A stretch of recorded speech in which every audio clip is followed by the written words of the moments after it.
इस मूवी में दिखाया जाता है एक शहर को जहां परमाणु बम ब्लास्ट होने की वजह से रेडिएशन बहुत ही ज्यादा फैल चुकी होती है और हजारों लोग इन्फेक्टेड हो चुके होते हैं। पर उन्हीं इन्फेक्टेड लोगों के बीच में एक लैब है जहां पे वैक्सीन रखी हुई है। उस वैक्सीन को वहां से निकालना बहुत ही ज्यादा जरूरी है। अगर वो वैक्सीन वहां से नहीं निकाला जाएगा तो कई सारे लोग और भी होंगे जो इन्फेक्टेड हो जाएंगे और इस तरीके से पूरी इंसानियत की अंत हो जाएगी। मूवी की शुरुआत होती है और दिखाया जाता है कैप्टन को जो कि अपने सोल्जर के पास आता है। ये कोई आम सोल्जर बिल्कुल भी नहीं है।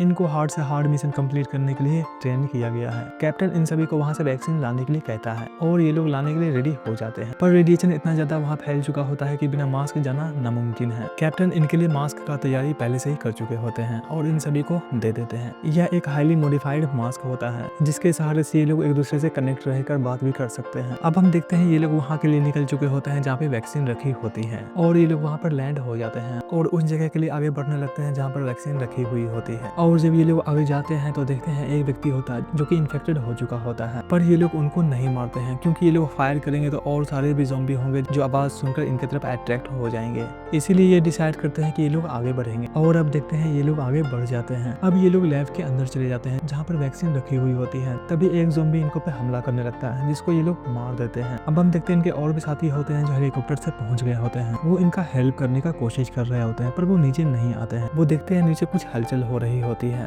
दरअसल ये लोग ज़ॉम्बी होते हैं। अब हम देखते हैं ज़ॉम्बी इनके ऊपर हमला करना स्टार्ट कर देता है और ये लोग उनसे फाइट भी करते हैं। पर इस फाइट में ज़ॉम्बी बॉस के एक साथी को काट लेता है जिसकी वजह से उनको बहुत ही ज्यादा दर्द होने लगता है। वो लोग अपने साथी को उठाकर एक लैब में लेकर चले आते हैं। बॉस अपने साथी को एक इंजेक्शन लगाता है जो कि इन्फेक्शन से बचने के लिए होता है। पर इंजेक्शन लगाने के बाद बॉस के साथी का सांस रुक जाता है। इन सभी को लगता है कि वह मर चुका है। तभी वो अचानक से उठता है। इन सभी को लग रहा होता है कि वह इन्फेक्टेड हो चुका है पर वो इन्फेक्टेड नहीं होता है। दरअसल वह सही हो गया होता है। हमको यहाँ पर एक नया कैरेक्टर देखने के लिए भी मिलता है। दरअसल इनका नाम होता है एलिस जो कि यहाँ पर काफी टाइम से रह रही होती है और यही बॉस के साथी को उस ज़ॉम्बी से बचाई होती है। अब हम देखते हैं ये लोग वैक्सीन वाली लैब ढूंढने के लिए यहाँ से निकल जाते हैं और सभी चारों तरफ फैल जाते हैं। तभी हम देखते हैं बॉस का सांस का सिग्नल अचानक से खत्म हो जाता है और बॉस को सांस लेने में बहुत ही ज्यादा परेशानी होने लगती है। इसलिए बॉस अपने मास्क को खोल देता है और जब वो मास्क खोलता है तो उनको सांस लेने में बहुत ही ज्यादा दिक्कत हो रही होती है। इसलिए बॉस दोबारा से मास्क को लगा लेता है पर उनकी किस्मत बहुत ही अच्छी थी क्योंकि उसके मास्क में सिग्नल आ जाता है। सीन आगे शिफ्ट होता है और दिखाया जाता है सभी लोग एक वर्कशॉप के अंदर जाते हैं जहाँ पर इनको एक बहुत ही पुरानी गाड़ी दिखती है। दरअसल इन लोग का प्लान होता है गाड़ी को यहाँ से लेकर जाने का और जब ये लोग गाड़ी स्टार्ट करने का कोशिश करते हैं तो गाड़ी स्टार्ट होता ही नहीं है। तभी एक ज़ॉम्बी दिखता है जो छत के ऊपर ही होता है। वो इनके गाड़ी के ऊपर जंप करता है जिससे गाड़ी पूरी तरीके से खराब हो जाती है। ये लोग उन पर फायर भी करता है पर वो बचकर यहाँ से निकल जाता है। ये लोग उस ज़ॉम्बी का पीछा करने लगते हैं। तभी बहुत सारे ज़ॉम्बी इनके ऊपर हमला करने लगता है और बुरी बात ये होता है कि एक ज़ॉम्बी बॉस को काट लिया होता है। वो इन्फेक्टेड होता है। इससे पहले उनका साथी उनको इंजेक्शन लगा देता है जिससे बॉस की जान बच जाती है। ये लोग सारे ज़ॉम्बी को मारकर आगे बढ़ते हैं और ये लोग बेसमेंट में जाते हैं। तभी डैनर के ऊपर एक क्रीचर हमला करता है और वो डैनर को मार देता है और वो क्रीचर वहां से भाग जाता है। अब हम देखते हैं ये सभी डैनर के पास जाते हैं और उनके डेड बॉडी को लाकर एक बेड पर रखते हैं। बॉस उस क्रीचर के लिए एक ट्रैप बनाता है। दरअसल वो क्रीचर ब्लड की तरफ अट्रैक्ट होता है और बॉस डिसाइड करता है कि वो डैनर के ब्लड को हर तरफ फैला देगा जिसकी वजह से वह क्रीचर यहाँ पर आएगा और ये लोग उसको मार देंगे। और होता भी ऐसा ही है। वो क्रीचर अब यहाँ पर आ चुका होता है और वो क्रीचर बॉस के एक और साथी को जख्मी कर देता है। पर जब तक बॉस और उनके साथी वहाँ पर पहुँचते वो क्रीचर वहाँ से भाग जाता है। अब हम देखते हैं बॉस अपने साथी का हाथ में एक बॉम्ब का स्विच दे देता है ताकि जब वो क्रीचर इसके पास आए तो ये बटन दबाकर उसको मार दे। अब हम देखते हैं क्रीचर इसके पास आता है और जब ये स्विच को दबाता है तो स्विच काम ही नहीं करता है। वो क्रीचर उनका पहले मास्क खोलता है और उनके शरीर से पूरा खून को चूस लेता है जिससे उनकी मृत्यु हो जाती है। और अब वो बॉस के ऊपर भी हमला करता है और वह बॉस को जख्मी कर देता है। पर वो बॉस को मारने ही वाला होता है तभी एलिस उनके ऊपर हमला करती है